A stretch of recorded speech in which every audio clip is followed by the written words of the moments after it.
A la majoria de països de renda alta, les dones viuen més anys que els homes, però ho fan amb un pitjor estat de salut. Això es deu al fet que pateixen més malalties cròniques, com per exemple artrosi, dolors musculars o depressió. Les desigualtats de gènere en la salut són les diferències en salut entre homes i dones que venen determinades per la socialització de gènere, que comença des del naixement i continua al llarg de tota la vida. Venen determinades també per les desigualtats de gènere en accés al poder i als recursos. I finalment, per les feines diferents que fem dones i homes en el treball remunerat i el treball a casa. Els governs han d'impulsar polítiques de família per garantir la igualtat de gènere, han d'impulsar polítiques de conciliació de vida laboral i familiar, però no només polítiques de família, també polítiques sobre el mercat de treball per reduir les diferències salarials que hi ha entre els homes i les dones i per garantir igualtat d'oportunitats per als dos sexes. A més, és important que des dels governs s'impulsin polítiques per garantir, per promoure que hi hagi més dones en els llocs de decisió política, empresarial i per garantir també un ús més igualitari del temps entre els homes i les dones.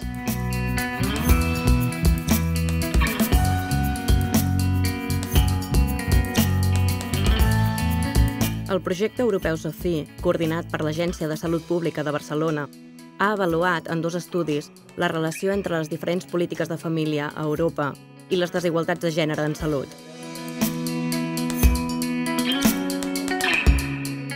Els països europeus han estat classificats segons el model de política de família.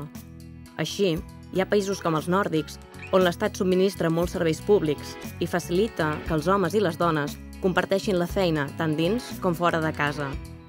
Als països tradicionals del sud d'Europa, els serveis i ajudes són limitats.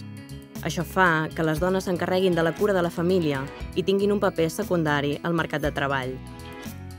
Als països tradicionals del centre d'Europa es destinen més ajudes econòmiques a les famílies, però la distribució dels diferents tipus de treball entre homes i dones continua sent desigual. Als països orientats al mercat, com els anglosaxons, es destinen pocs recursos públics a les famílies, mentre que a la llar l'home té el rol de sustentador principal. Finalment, als països de l'est d'Europa hi ha certs recursos que permeten que les dones tinguin una alta participació al mercat de treball, tot i que mantenen totes les responsabilitats domèstiques. En el primer dels estudis hem analitzat les desigualtats en la salut percebuda entre homes i dones de diferents països europeus i hem trobat que aquestes varien segons el model de política família del país. Així doncs, als països del sud d'Europa, la probabilitat de les dones de tenir mala salut és un 27% més gran que la dels homes, és un 13% en els països del centre i un 8% als països de l'est, mentre que no hi ha desigualtats a la resta de tipologies. Això es podria deure a que als països tradicionals, i en concret els del sud d'Europa, hi ha poques ajudes i serveis públics per l'atenció a les criatures i la gent gran i la seva cura recau en la família, principalment en les dones. In our second study, we focused on mental health. We analyzed inequalities in the mental well-being of wage-earner men and women. Our results show that women have poorer mental health than men, and this difference is more marked in market-oriented and Southern European countries than in other typologies. In a context of strong gender differences in the labor market and families that have to pay for the services they need, the burden of combining both work and family responsibilities could result in poorer mental health for women than men.